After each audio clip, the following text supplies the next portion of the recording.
Hello, my name is Marcus. I'm the compiler of a collection of therapy quotes entitled Psychoanalytic Self-Awareness Quotes.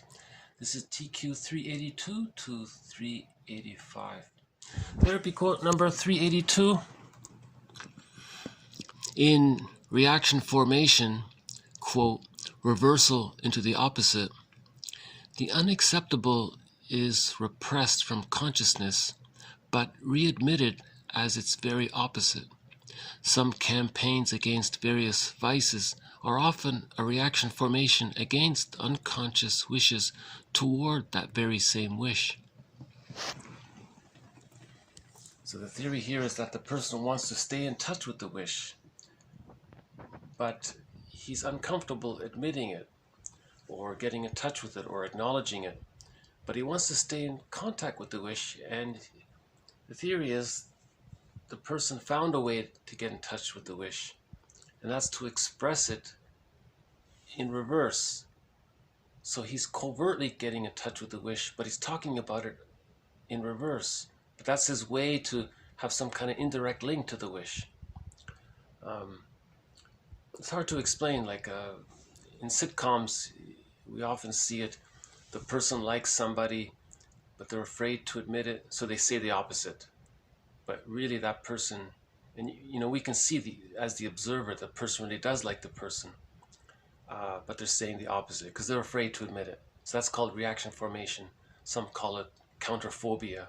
You're afraid of something, so you do the opposite, right? Here he's saying some campaigns against various vices. So if somebody's campaigning against a certain vice, whatever that vice is,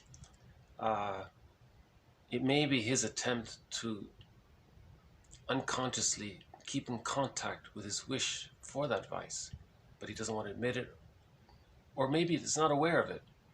Either way, one example given in a previous video was the mother loved her child, and she wanted to raise the child in a healthy, caring way, but she didn't know how to do it, and it brought up a lot of anxiety. So she joined a campaign called Preserve Corporal Punishment. That's a good way to raise children.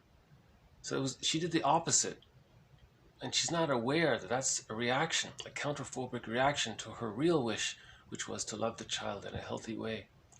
It's considered one of the infantile, immature, primitive defense mechanisms. All such immature defense mechanisms, including splitting, projective identification, reaction formation, magical thinking, narcissism, and others, are meant to be existential hearsay by the age of 3 with the psychological birth. But if there's a developmental trauma and the splitting is still there, reaction formation can take place in a person's life, an adult, in later life. That's the theory. Okay, 383, another immature defense mechanism. Projective identification refers to an unconscious process whereby feelings personally intolerable to some family members are taken up by some other family member, who then experiences them as if they were his own, to the relief of the original persons. So we've had a number of quotes on projective identification so far already. This one offers sort of a link between projective identification is when a person, they don't want to accept something about themselves. They then see it or say it belongs to someone else, so they project it or attribute it to someone else, and then they identify that person as having that trait as projective identification. Now, in the case of a family, if the child picks up on that, he may accept the identification, but his motivation is to keep the parents together. So here's the link between projective identification and family systems theory. Remember, before, a family therapist treats all members of the family simultaneously in the same session. The child acting out being difficult is the manifestation of the parents projecting what they don't like about themselves onto the child. The child agrees to be the scapegoat because he wants to keep the parents together. So there's one angle on projective identification. And So previously we mentioned some other reasons for it. One is just to communicate what a person is feeling. So a person might be feeling something, he coaxes his friend to feel it with the hopes that the friend will understand it as a message. So the friend is feeling anxiety, he says to the projector, hey, I'm starting to feel a little anxiety. Maybe you are feeling anxiety as well? He says, how did you know? Because I'm starting to feel it. Come to think of it, yes, I am. Thank you for noticing. So that's one motive for projective identification, to communicate what you're denying in yourself. So it's like a message, communicating a message to the friend. The second reason was misery loves company. If the person is feeling uncomfortable, he coaxes his friend to also feel uncomfortable. Now the projector feels a little relief because misery loves company. He's not alone with his uncomfortable feeling. The third reason was to preserve splitting. The person projects something, whatever it is, the use of a defense mechanism, a feeling, a belief, wish, a defense mechanism used to deny another defense mechanism.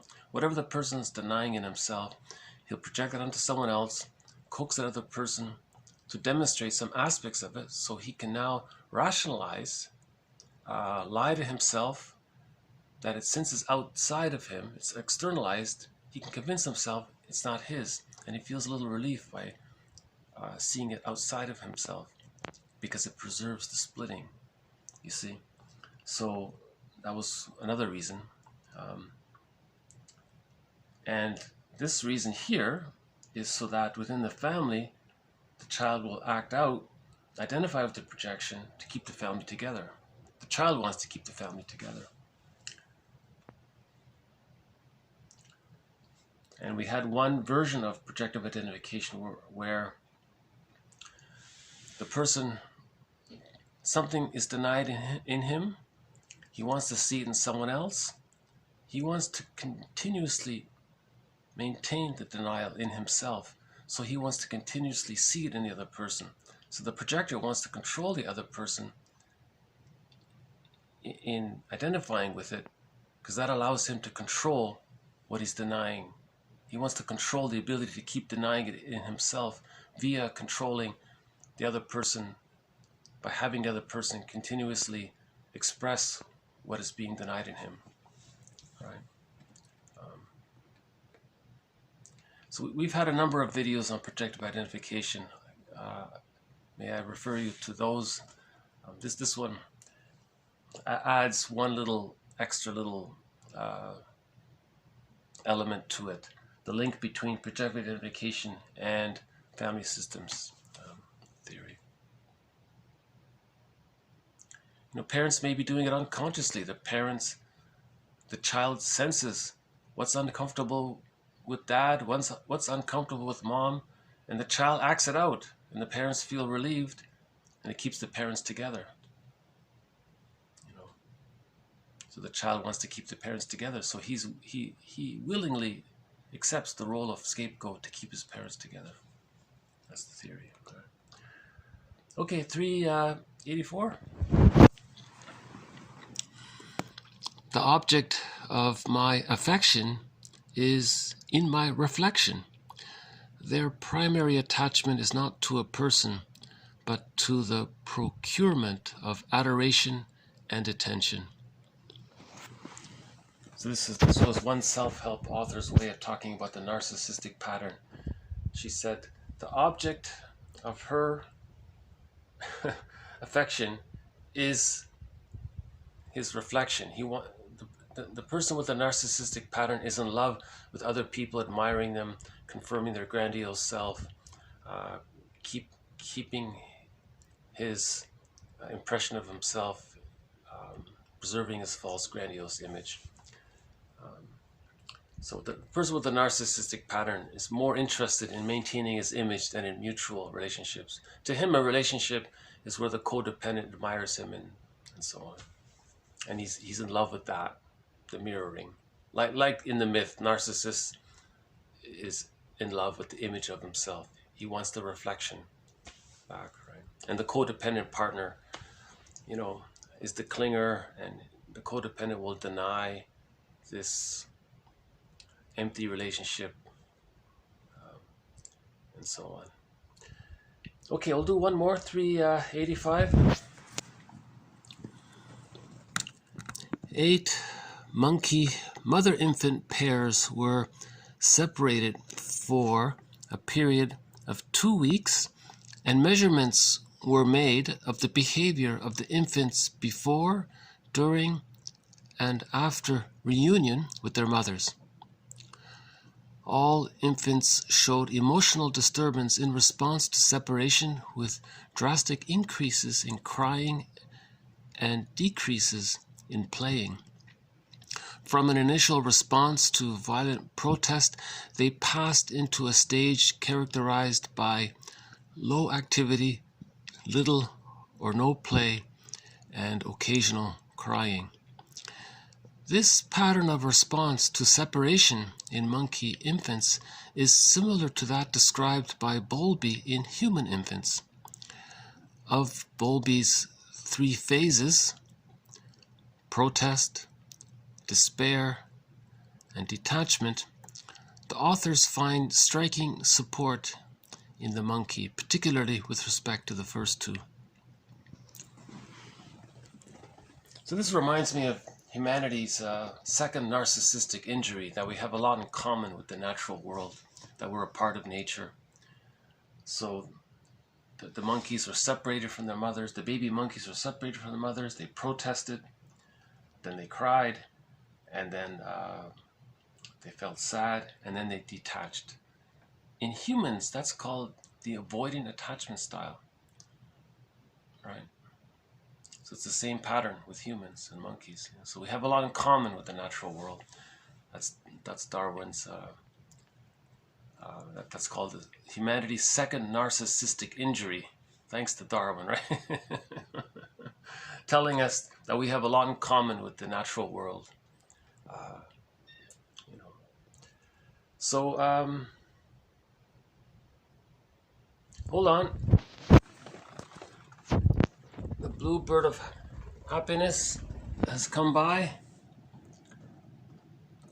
You know, his timing is quite welcome, because we just covered 4 heavy topics, and to sort of lighten the mood, the blue jay, the blue bird of happiness, has made an appearance.